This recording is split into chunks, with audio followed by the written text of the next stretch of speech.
जाति के, अन्य जाति के भी गोप हैं। इसका तात्पर्य यह है कि आप भगवान के वांछित बनना चाहते हैं तो आप गो सेवक बन जाइए।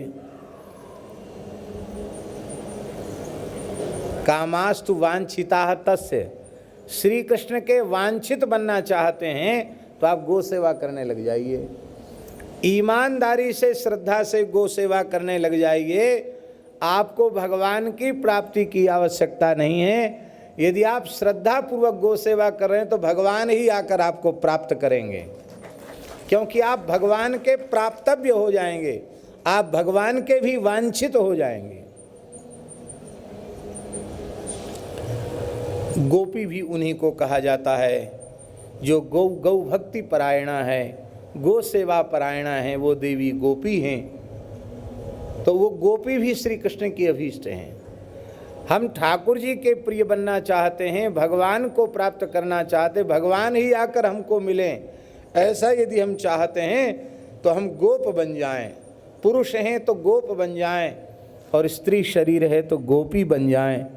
हम गोप बनेंगे, गोपी बनेंगे तो श्री कृष्ण हमें सहज प्राप्त हो जाए। नित्याः सर्वे विहाराद्याः, श्री कृष्ण की जितनी लीलाएं हैं वे सभी की सब नित्य हैं और ये सब इच्छाएं भगवान की ब्रजभूमि में अवतार लेने से ही पूर्ण होती हैं। इसलिए यहाँ आकर भगवान आप्तकाम होते हैं।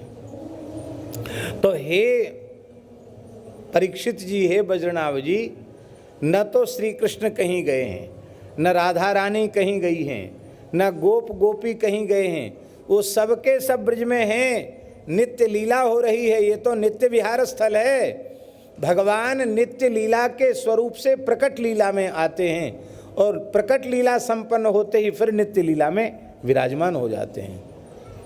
अच्छा, तो ठाकुर जी अभी भी ब्रज में ही हैं? बोले हाँ, वो तो ब्रज छोड़ के जाते ही नहीं। तो हमको उन भगवान श्याम सुंदर की नित्य लीला में प्रवेश कैसे मिले? बोले उनकी नित्य लीला में प्रवेश का एकमात्र द्वार है, सबसे पहले ब्रज की सेवा करो, ब्रजवासियों की सेवा करो और फिर श्रीमद् भागवत का श्रवण करो। ये दो साधन शांडिल्य महर्षि ने बताए।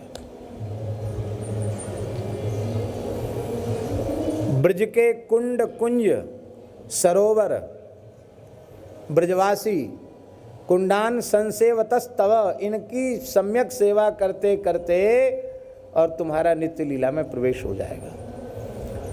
ब्रज की सेवा, ब्रजवासियों की सेवा भगवान की लीला में प्रवेश का द्वार है। तो पहले तो भगवान की लीला भूमि की सेवा करो। किसकी सेवा करें? बोले ब्रज की गायों की सेवा करो, यहाँ के पर्वतों की सेवा करो, यहाँ की नदी श्री यमुना जी की सेवा करो, यहाँ के कुंड कुंज, इन सब की सेवा करो।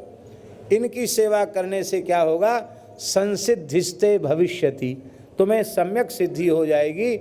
माने तुम जहाँ पहुँचना चाहते हो, जिस लीला में प्रतिष्ठित होना चाहते हो, उसमें तुम प्रतिष्ठित हो सकोगे। महाराज हमको तो पता नहीं भगवान की कहाँ कौन सी लीला हुई थी, तब शांडिल्य जी ने बताया है और श्री बज्रनाभ जी ने, परीक्षित जी ने भगवान की लीला स्थलियों को पुनः प्रतिष्ठित किया है, स्थापित किया है।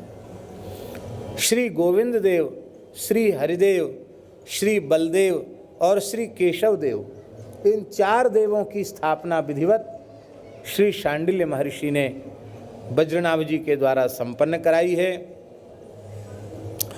गर्गाचार्य जी महाराज, शांडिल्य जी महाराज ने, और वृंदावन में गोपीश्वर महादेव, मथुरा में भूतेश्वर महादेव, कामवन में कामेश्वर महादेव और श्री गिरिराज जी में चक्रेश्वर महादेव, जिनको वर्तमान समय में अपभ्रंश में चकलेश्वर बाबा कहते हैं। चकलेश्वर नाम नहीं है, क्या नाम है?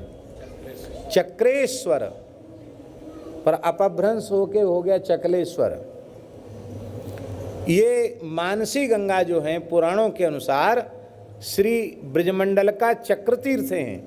भगवान ने सुदर्शन चक्र के स्पर्श से मानसी गंगा को प्रकट किया है, इसलिए मानसी गंगा चक्र तीर्थ है, चक्र गंगा हैं। और उस चक्र तीर्थ के अधिष्ठात्र देवता के रूप में भगवान ने शिवजी की स्थापना की है। वे चक्रेश्वर महादेव, जिनको लोग इस समय चकलेश्वर महादेव कहते हैं, इन 4 महादेवों की स्थापना की और जहाँ जहाँ भगवान के लीला स्थल थे उनको प्रकट किया, कुंड आदि को प्रतिष्ठित किया। कहाँ कहाँ उन्होंने नगर बसाए